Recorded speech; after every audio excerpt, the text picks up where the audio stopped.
How to master skills for the TOEFL iBT Listening Advanced.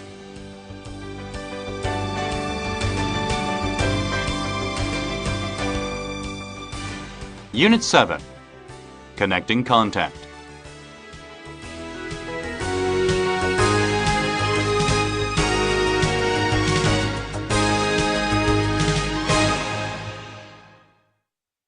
Sample iBT question.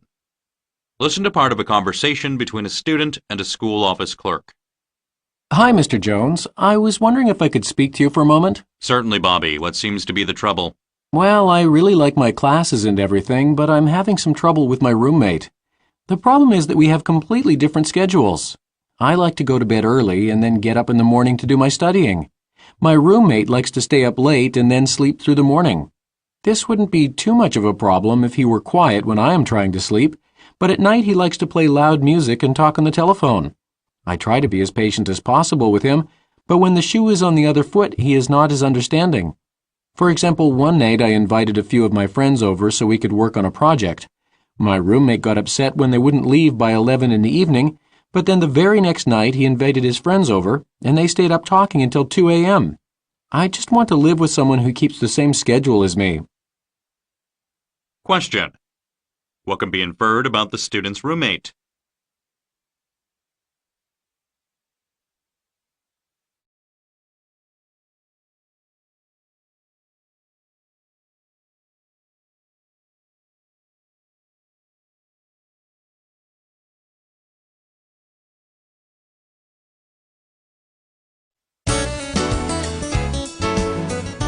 Practice with conversation.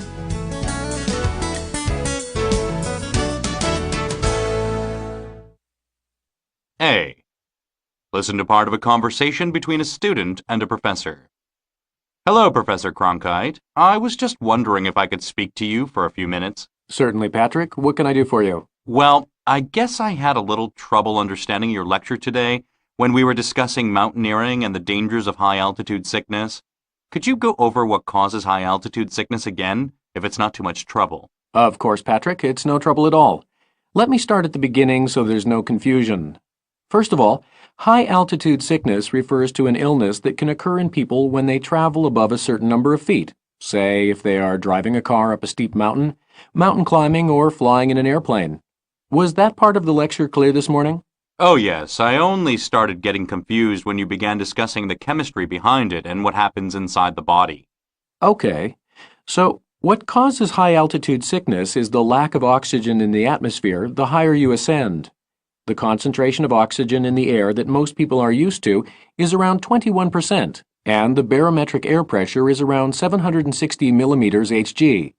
Now, as you ascend, the concentration of oxygen in the air does not change, but what does change is that the number of oxygen molecules per breath is reduced due to a lower barometric pressure. For example, if you were to climb a mountain that peaked at 12,000 feet, you would be inhaling 40% fewer oxygen molecules per breath at the top than you would at the bottom of the mountain. I see. So a person feels ill because he cannot get as much oxygen into his bloodstream as he is used to. But how does a person know he has high-altitude sickness? What kinds of symptoms does he display? Well, if you've ever ridden on an airplane, you know that there is always one or two people on board who feel lightheaded or nauseous. However, others on the plane may not show any symptoms since they are acclimatized to the conditions. I know you talked about it in class, but what does acclimatized mean again? Acclimatized means that you've allowed yourself to become used to the conditions little by little. There are some simple things each person can do to become acclimatized to altitude, especially if you're doing something like hiking. The main cause of high-altitude sickness is that you ascend too quickly, so your body has no time to adjust. But here are some things you can do to help you acclimatize. Try to start your ascent under 10,000 feet and ascend slowly. If you're flying, try not to do anything too strenuous the following day. Always try to stay well hydrated. What does hydration have to do with preventing high-altitude sickness? Oftentimes, the process of acclimatization is accompanied by fluid loss, so staying properly hydrated will help replenish your body. Thank you very much for your time, Professor Cronkite. I think I understand high-altitude sickness much better now. You're very welcome, Patrick, and thank you for being brave enough to come by and ask for my help. So many students are too embarrassed to admit they need help, but that is what we are here for, to to make sure you understand the concepts and help you realize your full potential. 1.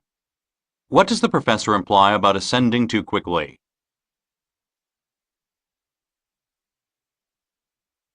2. According to the professor, how can acclimatization affect the body?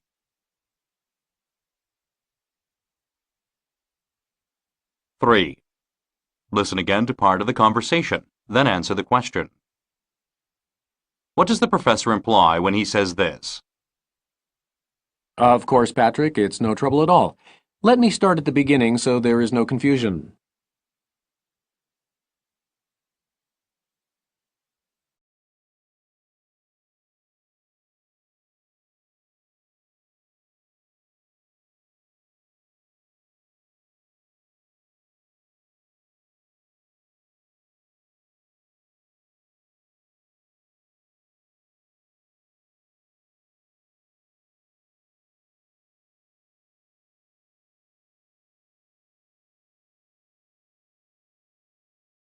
B. Listen to part of a conversation between a student and a housing office clerk. Hello, how may I be of assistance? Hi, my name is Sally Morgan, and I'm a senior on campus. I'm here because I would like to extend my stay in my dorm room for one more semester. And why is it that you need to extend your stay? Well, you see, I am getting my major in education, and I thought I would be through with all of my classes by this winter. But my professor reminded me that I need to remain in the area for one more semester to do my student teaching. Student teaching is the main part of my degree. Okay. Can you tell me what dormitory you currently live in? Carter Dormitory. Okay, let me check my computer here to see what it says about the Carter Dormitory. Oh, I'm sorry, but it looks like we have allocated all of the rooms in your dorm to some incoming foreign students next semester. I am afraid you will have to make other arrangements. But why can't I stay? I am a paying student, and this is my 4th year. I have to remain in the area. If I don't do my student teaching here, then I forfeit my degree. I understand that, Sally. However, you must remember that you signed an agreement last semester stating that you would not need your dorm room after the term. Do you remember that agreement? We have given that room to a foreign student. But can't you just tell the foreign student that you made a mistake? She could live off campus or in another dorm. Surely I should have first choice since I have been here the longest. All of the other dorm rooms are accounted for, and to have the foreign student try to fend for herself off campus would be very irresponsible on the part of this university. Imagine if you were only just learning Chinese and decided to study abroad in China for one semester. Do you think you could take it upon yourself to find your own housing if your student housing fell through? How would that make you feel? I suppose I would feel very alone and scared. I see your point. I'm sorry you cannot live in your dorm room next term, but think about it this way. Those dorm rooms are due for an upgrade. You see how old they are and how desperately they need repair work done. I am sure you can find a really nice place off campus, perhaps with your friends, where your room is much nicer than the one you are in right now. Yeah, I guess so. My friend did say that she needed another roommate for next semester. Sorry I was so spiteful initially. I apologize. That's no problem, Sally. Thank you very much for understanding the situation. 1. According to the student, why does she have to remain for one more semester?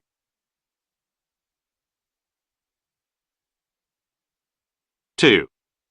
What reason does the office clerk give the student as to why the foreign student should be given the dormitory room?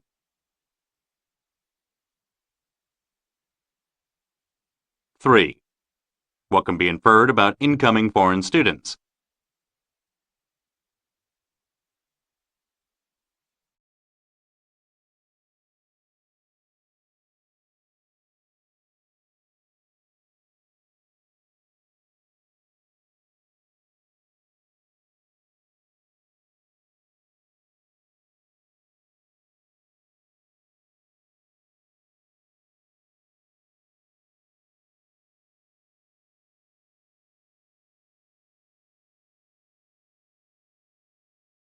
C. Listen to part of a conversation between a student and a music hall official. Excuse me? Yes, miss, can I help you? I certainly hope so. My name is Cherry, and I have booked a room in Lincoln Hall to practice the piano. However, when I went in the room just now, I heard a large group of men working on the building. They are making so much noise pounding and sawing that I can hardly hear myself play. Oh, yes, I am so sorry for the inconvenience, Cherry. But I am afraid we are in the middle of renovating the hall and we need to get this construction done before the big concert. I know it seems very inconvenient for you, but now is the best time for the construction crew to come in. But I am also preparing for the concert, and it's only 6 weeks away. I've decided to play a challenging Bach piece, and I need all the practice I can get. Can't the construction workers come in after hours or early in the morning? Well, perhaps the construction workers coming in during the early morning or evening would be convenient for you, but I doubt it would be very convenient for all of the students trying to sleep in the dorms next door. No one wants to hear the sound of a hammer or saw at midnight. I do not want to sound rude, but you are not the only person who is involved with the concert. There are many students who seem to be making other arrangements while the men finish the work. Yes, but I don't want to hear the sound of a hammer or a saw when I am practicing. And of course, it may be easier for other students to practice. A flautist can take his flute wherever he wants to practice, but a piano is not very mobile. Again, I understand that this is an inconvenience, but the construction workers will only be here for 1 week. So we decided that if they need to be here for a week, we would at least book them early enough before the concert so that everyone would be guaranteed good, silent practice times 5 weeks prior to the performance. But what am I supposed to do? I need a full 6 weeks of practice to get this Bach piece polished. How about we make a compromise? There is a piano in the basement of the theater building that is utilized during stage musicals that is not being used at the moment. I could give you written permission to get into the building for 1 week so that you can practice your piece in silence while these construction workers are finishing up. Does that sound fair? Oh yes, that sounds wonderful. I am sorry for being so pushy about this, but it is the final performance of my senior year, and I want it to go perfectly. Thank you very much. You are welcome. 1. What compromise does the officer offer the student?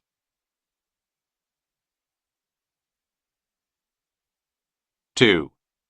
Why would the construction workers coming in after hours be an inconvenience for the students living next door?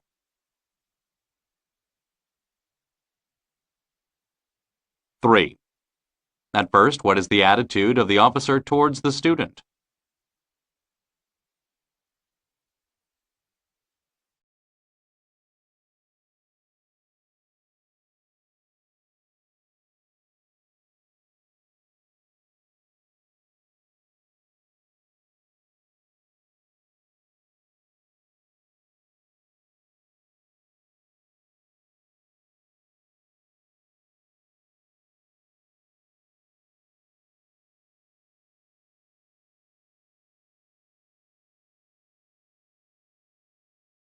'D.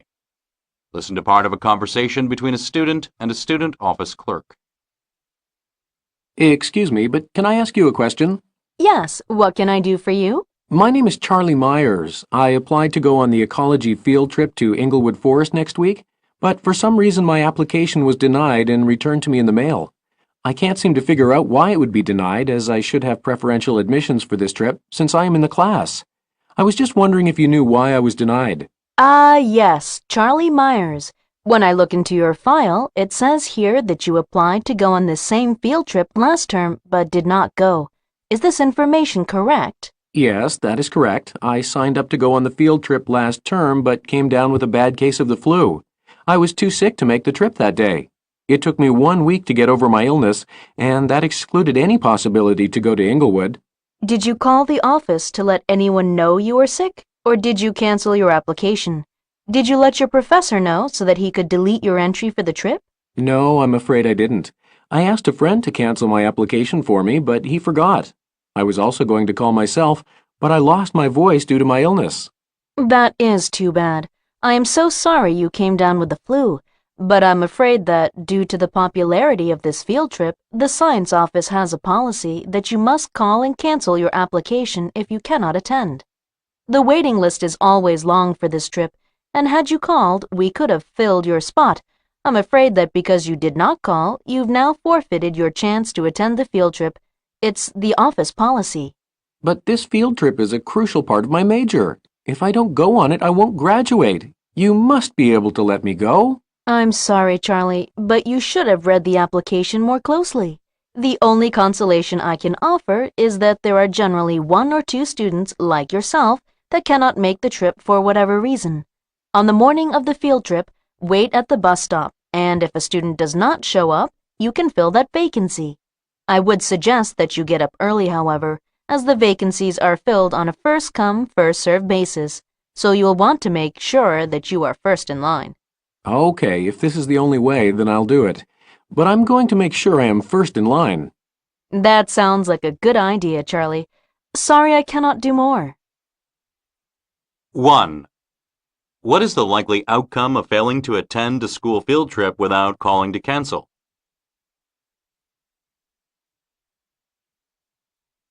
2.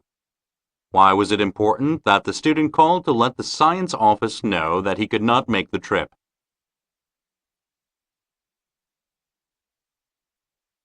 3. What implication is the science office clerk making when she tells the student to get to the bus stop early?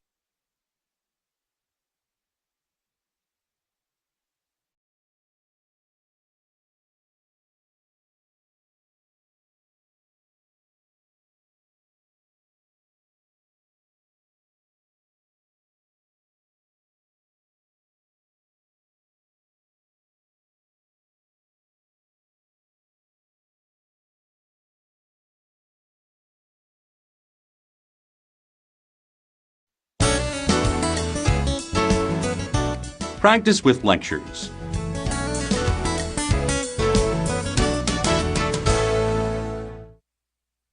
A.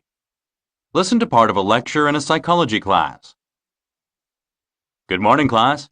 Today we are going to be looking at a concept in psychology called inhibition. Inhibition is a mental state in which a person is unable or hesitant to complete a certain action. Oftentimes, the action in question is one that is instinctual. Inhibition can be either a positive or negative response depending on the situation.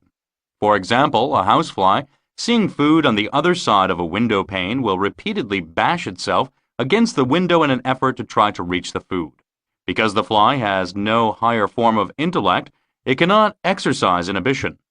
In this case, it would be to stop bashing itself against the window, overriding its instinct for food. Therefore, we would deem the fly's lack of inhibition in this instance to be negative. It is expending energy to no avail in an effort to retrieve food that it cannot possibly obtain. Let us take a look at another example.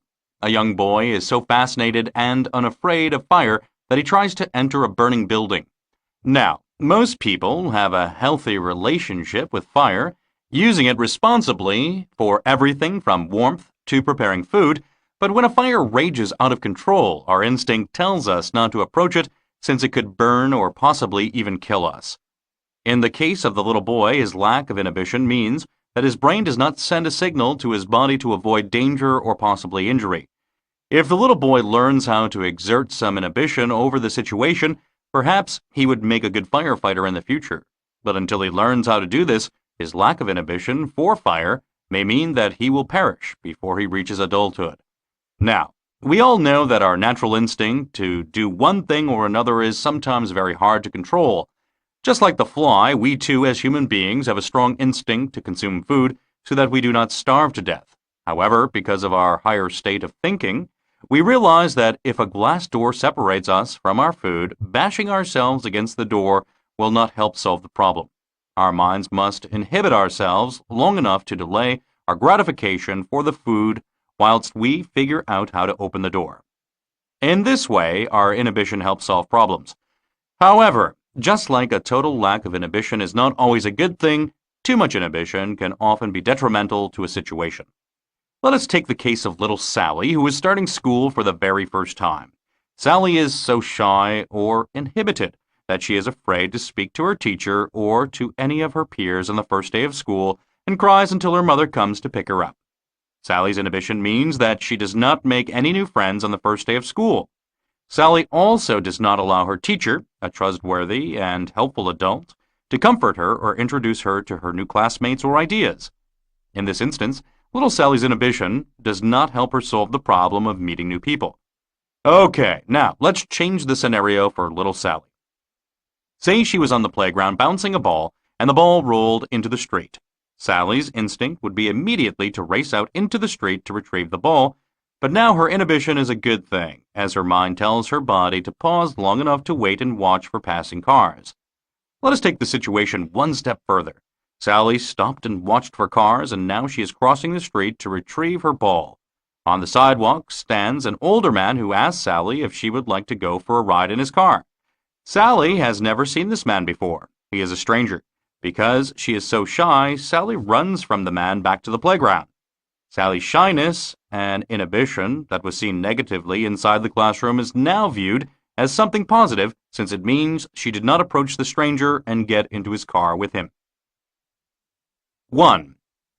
For each situation, check the appropriate box indicating whether the person or thing exerted a positive or negative use of inhibition.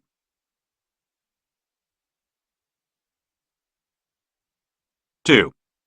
According to the professor, what is one way inhibition can affect a person positively?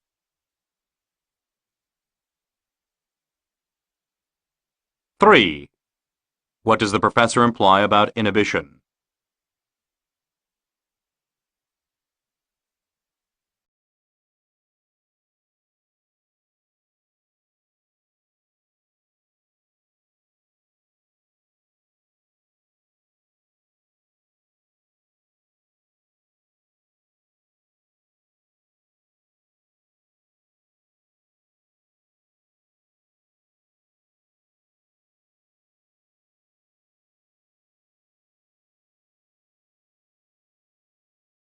B.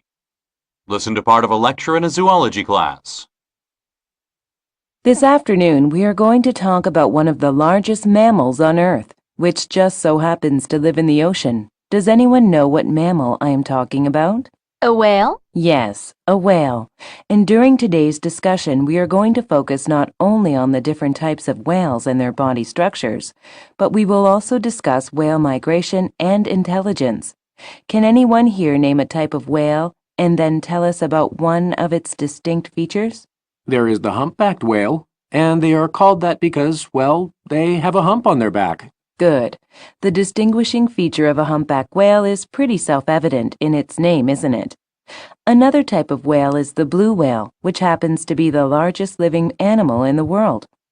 Blue whales can grow up to 30 meters in length and have exceeded 177 metric tons in weight. You have named two whales that also share something in common, something that is used to divide all whales into two different groups. Does anyone here know what these two whales have in common that also separates them from different whales? Is it baleen? I think a blue whale has baleen, but I am not sure about the humpback whale. Yes, it does. Can you elaborate on that? What is baleen? I'm not really sure. I think it is something that is found in a whale's mouth. You are on the right track. Baleen is a sieve-like structure in a whale's mouth that filters the water from the plankton that it eats. It is made out of keratin.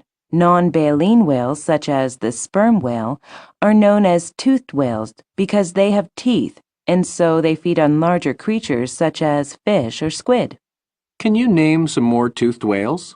There is the bottlenose whale and the killer whale. We already named blue whales and humpback whales as two types of whales that have baleen. Do whales need to travel far for food? They are so big, it must be hard for them to swim far. Oh, on the contrary, it is not hard for whales to swim far for food, and indeed they do. Whale migration is a complex and time-consuming event in the life of whales. Each type of whale varies slightly, but the two main reasons for migration are for mating and for feeding. Now, does anyone have an idea as to why a whale must migrate for these activities and why they do not just stay in one region? Aren't some of the waters they live in too cold for giving birth? That is part of the reason, yes. Typically, whales travel to warmer water to give birth and colder water to feed. Whales are known to travel for thousands of miles to complete these activities. One type of whale, the southern right whale, lives along the southern coasts of Africa during its mating season and then will swim all the way to waters near Antarctica in the summer so that it can feed. But that doesn't seem to make any sense. A whale must expend so much energy to get to its food source. Wouldn't it be safer and smarter for the whale to just try to find food where it is? One would think so, but once the whale gets to where it is going, it is able to gorge itself on the plentiful food, thus gaining more energy than it ever would if it were to stay in one type of water year-round. And let us not forget that whales are very intelligent mammals. First of all, they have a larger brain than any mammal, including human beings. Whales are highly social animals, able to communicate with each other through complex sounds, and if need be, they will form into groups and swim together as a means of protecting each other. Evidence of this can be noted when whales are under threat by whaling ships. The whales will either find new migration routes or they will swim in a tight formation to try to protect each other. 1. In the chart below, indicate which characteristics are true of each different type of whale by checking the appropriate boxes.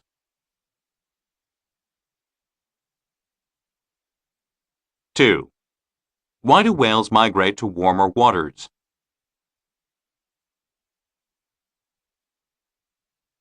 3. What can be inferred about a whale's intelligence?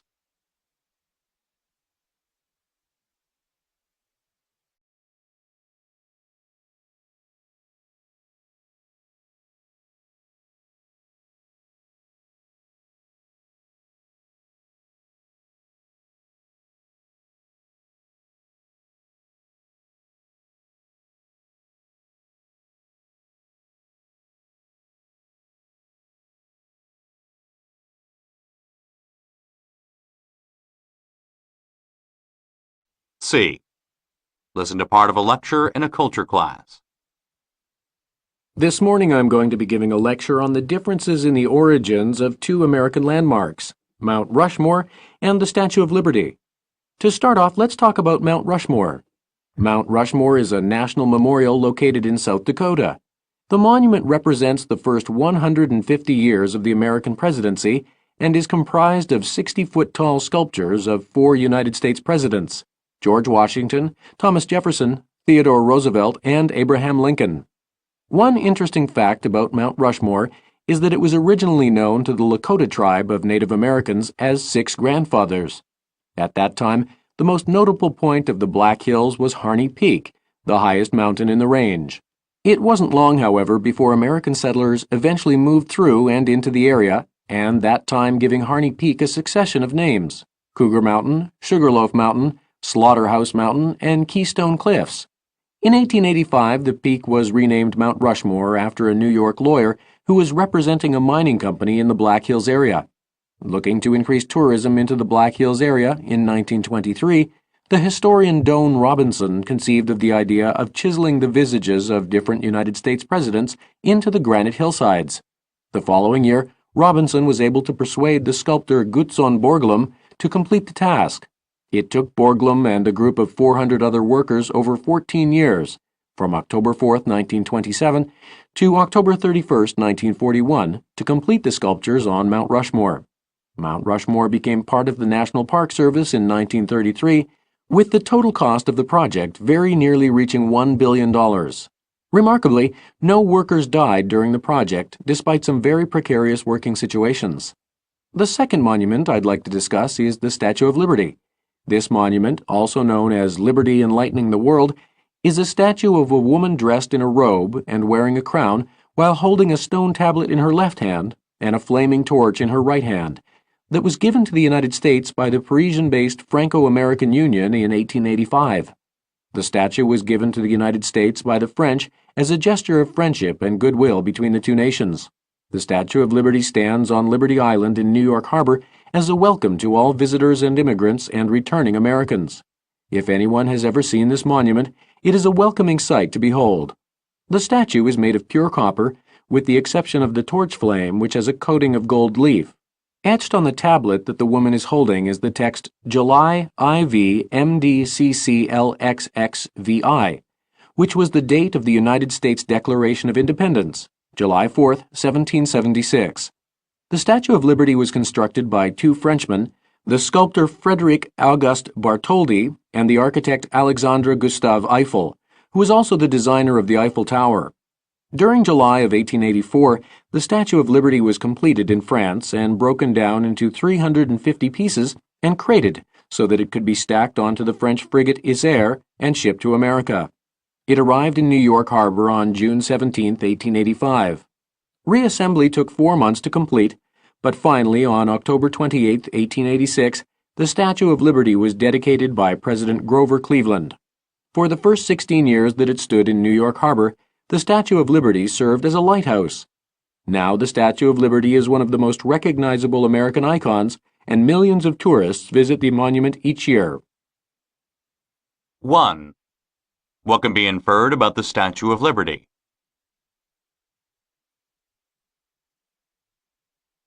2. Which function did the Statue of Liberty serve for the first 16 years of its life in New York Harbor?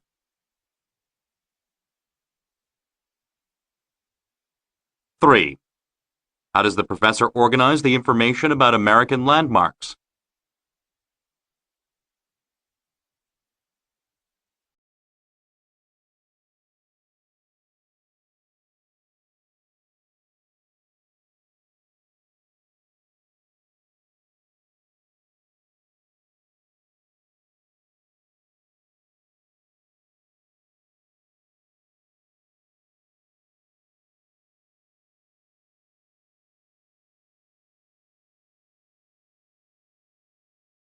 'D.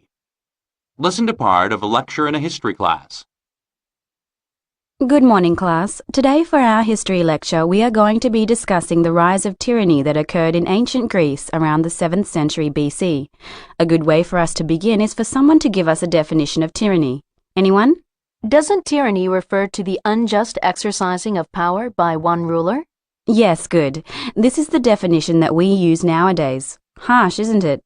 However, the origins of this type of power were not quite this brutal.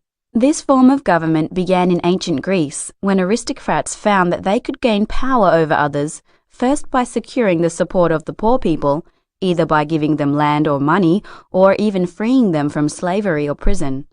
Eventually, the aristocrat was able to gain absolute power, because the people he had previously bribed for their support were now beholden to him. But that is such an unfair form of gaining power. How did the poor people allow that? Well, it was unfair, but people did not have the same rights as we do now, and let's try to approach it from the point of view of a poor ancient Greek. 7th century BC, Greece fell into what has come to be called the Archaic period. New political structures were only just beginning to be formed following the previous period, which didn't have much structure. The rise of democracy was in its infancy, and the population was booming from hundreds of thousands of people to millions. Originally, Greek cities were monarchies. A rich landowner had control over the subjects that worked his land. However, the monarchies were soon to be overthrown by groups of populist aristocrats from outlying rural areas because these particular groups of populists, also known as tyrants, were promising the poor money or freedom. Populists? What is a populist? I thought we were talking about tyrants. A tyrant is a type of populist leader. A populist is a person who believes in standing up for the little guy, or poor man. A populist wants equal representation between the elite and the underclass. That is why the populists became so popular with the poor. They were speaking on the poor person's behalf. If you were poor or perhaps a slave, what would look more appealing to you? To be offered money or freedom if you supported the populist, or to stay and work on a piece of land for little or no money? I guess I understand why a poor person would support the populist initially. But doesn't the word tyrant conjure up negative connotations? Nowadays, yes. When we refer to a tyrant, we are referring to a leader who has ridden roughshod over his people, making empty promises along the way and ruling with an iron fist of absolute power. Initially, however, tyrants were trying to buoy the poor people against the elite. However, as it happens in many situations, those who had lofty and moral aspirations in the beginning were gradually corrupted by power. Eventually, the ancient Greek tyrants, like the Greek monarchs before them, abused their positions over the people, and the term tyrant gained the definition that we use today. 1. What can be inferred about the early Greek tyrants?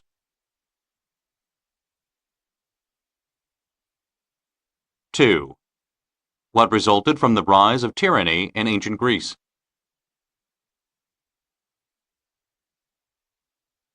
3. What can be inferred about the nature of words and language from the lecture?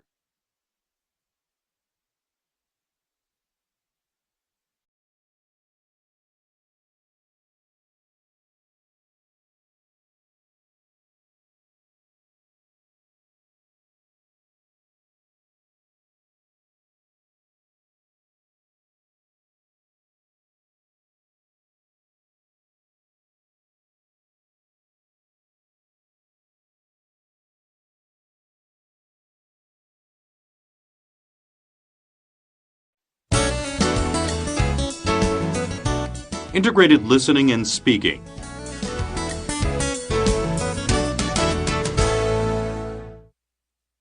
A. Listen to a different version of the previous lecture and say the answers out loud. Last week, we took a look at two different national monuments in the United States, Mount Rushmore in South Dakota and the Statue of Liberty in New York Harbor.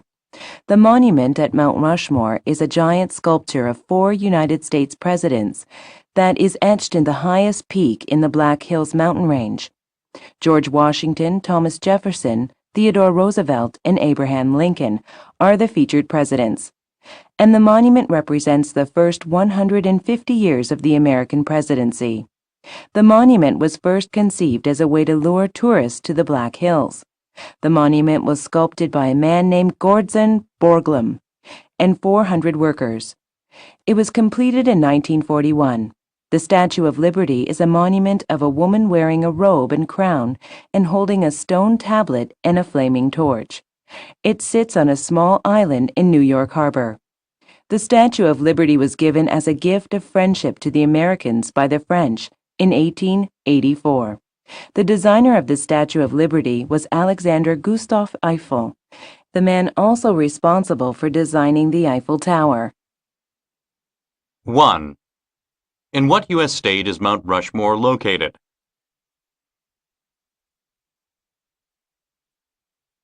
2. What does Mount Rushmore represent?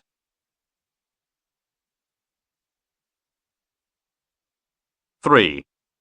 The Statue of Liberty is a statue of a woman. What two things is she holding?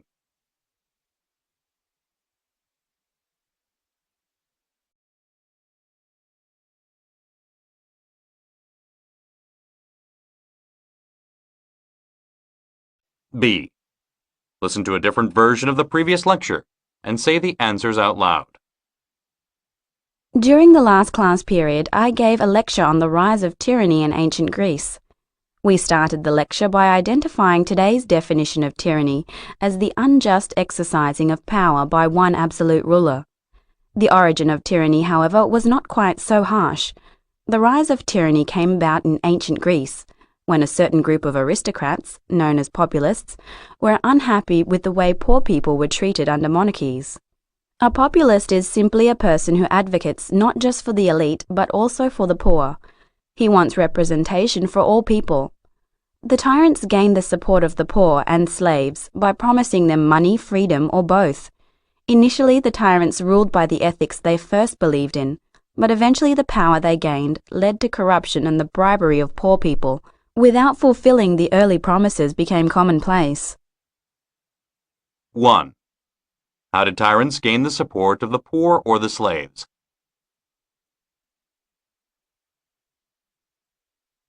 2. In what way did the tyrants evolve so that today's definition of them is no longer seen as positive?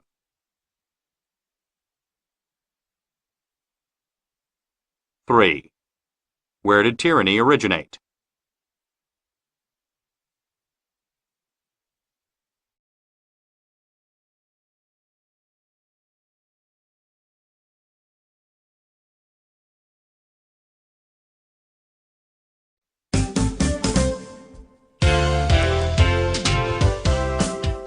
TOEFL iBT practice test.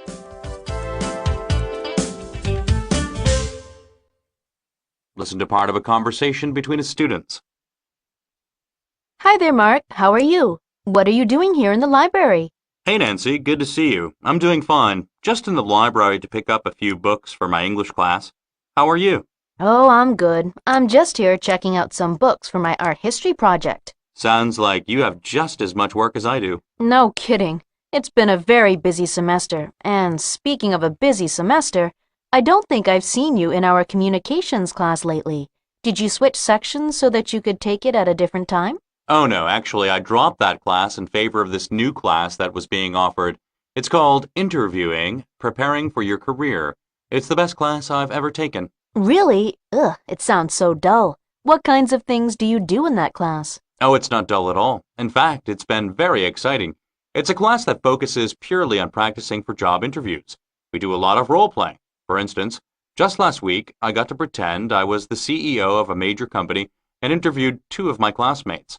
One of them got so nervous he had to leave the room, and we were only role-playing. Wow. Was he okay? I'll bet it's helping him get over his fear of being interviewed, though. Yes, he was fine, but as the professor pointed out, it just goes to show you how much practice you really need to feel comfortable and prepared for an interview. The guy who got nervous and had to leave was being very cocky beforehand and going on and on about how well he was going to do. He did no preparation whatsoever, and it showed. I asked him a question about how much he thought he deserved as a starting salary, and he started sputtering and got red in the face. Oh my goodness. I could use a class like that, since I tend to get very nervous before any kind of interview or public speaking engagement. What other kinds of things do you work on in class? Well, we also talk a lot about how to write a good resume, how to dress for an interview, and how to write follow-up letters. The professor also explained to us that despite how wonderful you may appear on your resume, an interviewer will make his overall impression of you in the first few seconds of an interview based upon things such as how smartly you dress, how firmly you shake his hand, and how articulate and polite you are. Gosh, I wish I could take this class. I never knew it was being offered. Is there any chance I could get in? I am pretty sure there are a few more spots open, and you probably didn't hear about it because it's a class being offered through the College Community Center. Just stop by there sometime this afternoon, and they should have an application. If you have any problems, find Professor Smith and tell her that Mark recommended you for the class. She loves new students and believes everyone could use these skills. Thanks, Mark. I will be sure to stop in this afternoon, right after lunch. Thanks for the tip, and if I get in, I shall be seeing a lot more of you again. No problem, Nancy. Good luck, and I hope to see you in class soon. 1. Why does Mark mention role-playing?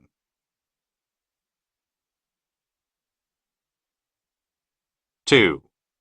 What can be inferred about Nancy?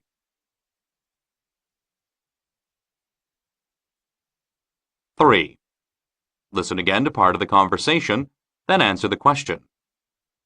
Gosh, I wish I could take this class. I never knew it was being offered. Is there any chance I could get in? I am pretty sure there are a few more spots open, and you probably didn't hear about it because it's a class being offered through the College Community Center. Just stop by there sometime this afternoon, and they should have an application. If you have any problems, find Professor Smith and tell her that Mark recommended you for the class. She loves new students and believes everyone could use these skills. What is the man's attitude toward the woman?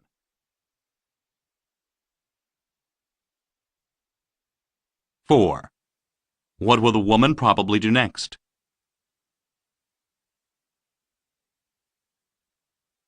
5. What are the speakers mainly discussing?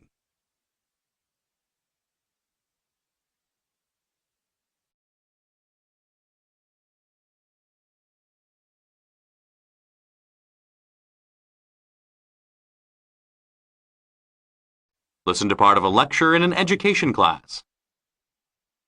Today, class, we are going to be learning about John Dewey, an American educational reformer who was also a psychologist and philosopher.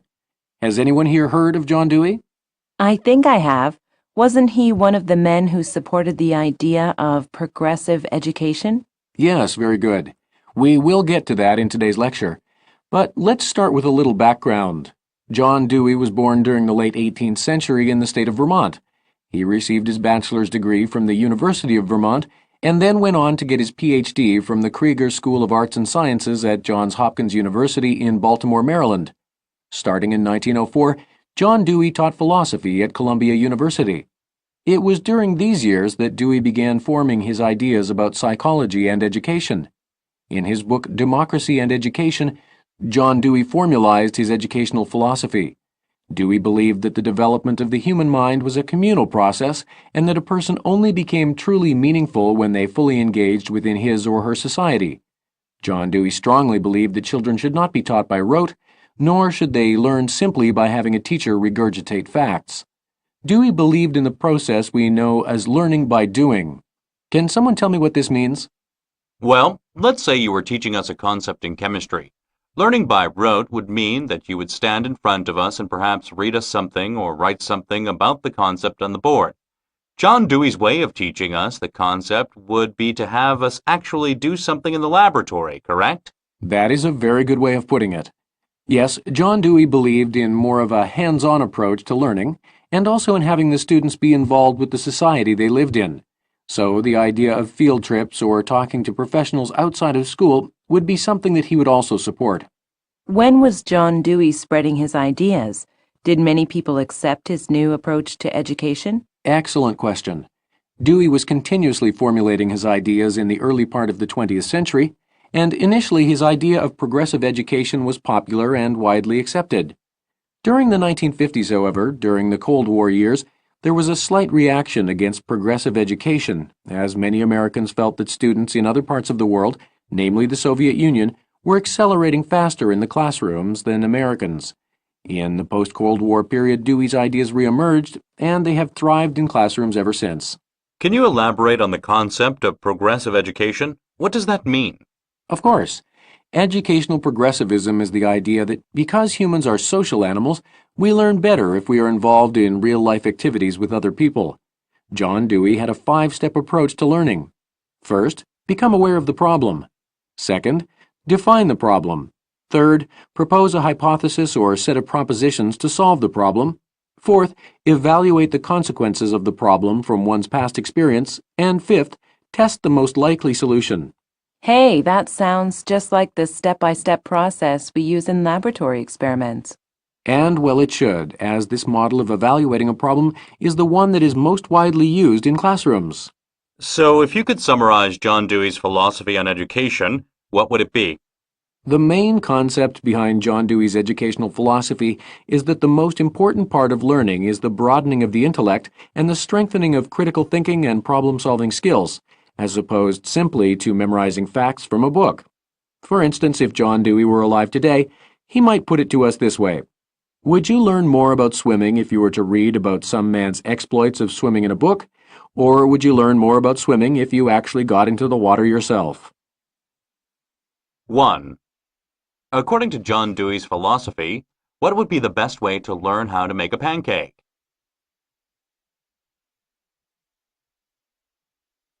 2. What does the professor imply about John Dewey's philosophy of progressive education?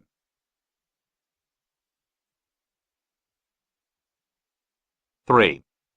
According to the professor, what is one way that humans can learn better?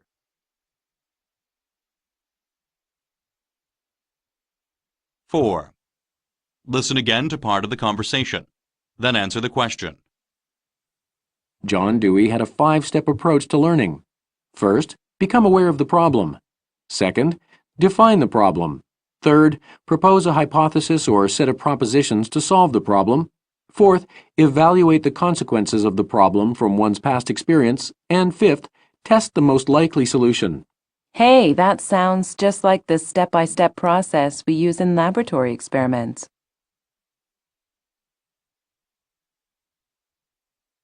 What does the woman imply when she says this? Hey, that sounds just like the step-by-step process we use in laboratory experiments.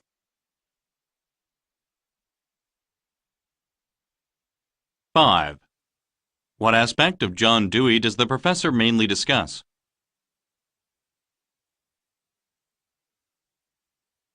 6. Why does the professor explain educational progressivism?